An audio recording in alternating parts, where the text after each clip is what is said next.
Around the globe equity market और gold जो है वो एक दूसरे के ऑपोजिट में परफॉर्म करते हैं। दोनों के बीच का रिलेशनशिप जो होता है वो इनवर्स होता है। अगर गोल्ड की प्राइस गिरती है तो स्टॉक मार्केट की प्राइस बढ़ती है, और अगर स्टॉक मार्केट की प्राइस गिरती है तो गोल्ड की प्राइस बढ़ती है। और अगर आपने मार्केट को ऑब्जर्व किया है तो मार्केट जो है वो पिछले 3 महीने से लगातार गिरते ही जा रहा है, और गोल्ड की वैल्यू जो है वो थोड़ी बहुत इंक्रीज होते जा रही है। और इसी के साथ साथ अगर मैं इंडिया के फॉरेन एक्सचेंज रिजर्व की बात करूँ तो इंडिया का फॉरेन एक्सचेंज रिजर्व भी कम होते जा रहा है। तो यहाँ पर बहुत सारे लोगों ने मुझसे ये पूछा है कि सर इन्वेस्टमेंट कहाँ करना है, इक्विटी शेयर्स में इन्वेस्टमेंट करने का ये बेस्ट ऑप्शन है, गोल्ड में इन्वेस्टमेंट करने का बेस्ट ऑप्शन है, या हम लोगों को इसके अलावा कहां पर इन्वेस्टमेंट करना चाहिए। Hello guys, welcome back. स्वागत है आप सभी का आपके अपने यूट्यूब चैनल पर, जहां पर आज की स्टडी में हम लोग एक्सप्लोर करने वाले हैं कि आखिर आपको ऐसी सिचुएशन में क्या करना है, whether you should invest in gold और whether you should invest in stock market. चलिए दोस्तों शुरू करते हैं आज की वीडियो को और जानते हैं सब कुछ। अगर आप स्टॉक मार्केट में किसी भी इन्वेस्टमेंट ऑप्शन में इन्वेस्टमेंट करना चाहते हैं तो सबसे पहले आपका ये जानना बहुत जरूरी है कि स्टॉक मार्केट में इक्विटी शेयर्स में इन्वेस्टमेंट करने का ऑप्शन हो या गोल्ड में इन्वेस्टमेंट करने का ऑप्शन हो। यहाँ पर हम लोग कभी भी ये नहीं कह सकते कि हम लोगों को सिर्फ गोल्ड में इन्वेस्टमेंट करना है, मुझे सिर्फ स्टॉक मार्केट में ही इन्वेस्टमेंट करना है, क्योंकि दोनों के दोनों इन्वेस्टमेंट करने की अलग अलग अपॉर्चुनिटीज हैं, अलग अलग फील्ड हैं। और अगर आप स्टॉक मार्केट को देखेंगे तो स्टॉक मार्केट जो है वो अभी रिसेंट डेज में ट्रेंड में आया है, और इसी के साथ साथ बहुत सारे लोगों ने स्टॉक मार्केट में इन्वेस्टमेंट कर बहुत ज्यादा पैसे कमाए हैं। और स्टॉक मार्केट में भी डिपेंड करता है कि आप कौन सी कंपनी के शेयर्स में इन्वेस्टमेंट करते हैं और कौन से सेक्टर में इन्वेस्टमेंट करते हैं। और स्टॉक मार्केट में कभी भी अपनी इन्वेस्टमेंट की रिटर्न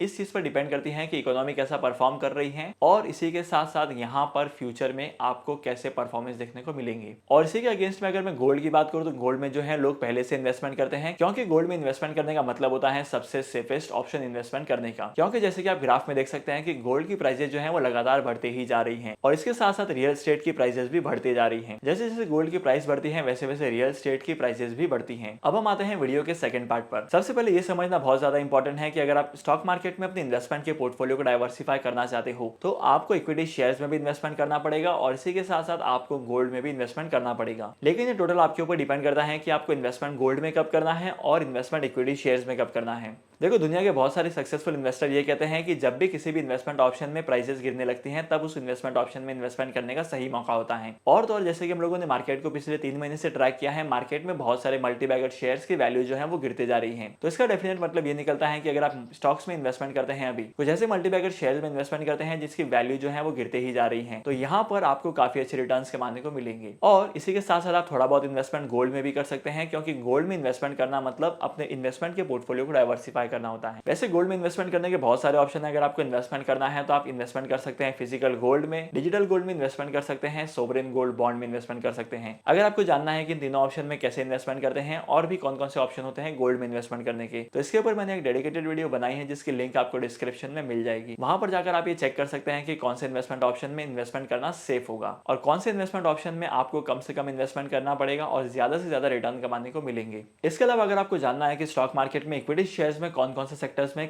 कौन कौन सी कंपनीज के शेयर्स में आपको इन्वेस्टमेंट करना चाहिए, तो इसके ऊपर मैंने एक डेडिकेटेड वीडियो बनाया है जहां पर मैंने आपके साथ शेयर किया है कि आखिर आपको कौन से सेक्टर में कौन सी कंपनीज के शेयर्स में इन्वेस्टमेंट करना है, इसके पीछे का रीजन क्या है। और तो और मैं आपको सजेस्ट करूंगा कि अगर आप स्टॉक मार्केट में इन्वेस्टमेंट करना ही चाहते हैं लेकिन आपको एक साथ में इन्वेस्टमेंट नहीं करना है, आपके पास इन्वेस्टमेंट करने का जो अमाउंट है वो कम है, तो आप म्यूचुअल फंड में 500 रुपीज की SIP से स्टार्ट कर सकते हैं और इक्विटी म्यूचुअल फंड में इन्वेस्टमेंट कर सकते हैं, और ऐसे म्यूचुअल फंड में इन्वेस्टमेंट कर सकते हैं जिन्होंने अल्टीमेटली गोल्ड में इन्वेस्टमेंट किया है। तो यहाँ पर आपके इन्वेस्टमेंट का अमाउंट जो है वो कम हो जाता है, लेकिन इन्वेस्टमेंट पर जितने रिटर्न मिलते हैं वो आपको उतने ही मिलेंगे। मतलब छोटा इन्वेस्टमेंट और बड़ा फायदा। तो होप करता हूं कि आज की वीडियो से आपको ये तो पता चल गया है कि आपको इन्वेस्टमेंट कहां करना है और कौन से टाइम पीरियड में करना है। तो आज की इस वीडियो को यहीं पर खत्म करते हैं। होप करता हूं कि आज की वीडियो का कंटेंट आपको वैल्यूएबल लगा होगा। अगर आपने आज की इस वीडियो से कुछ नया सीखा है तो इस वीडियो को लाइक करना, शेयर करना, इसी के साथ साथ अगर आप इस चैनल पर नए हो तो इस चैनल को सब्सक्राइब करो। मैं आपको मिलूंगा अगली वीडियो में नए टॉपिक के साथ, एक इंटरेस्टिंग टॉपिक के साथ। तब तक के लिए signing off, happy investing and good bye.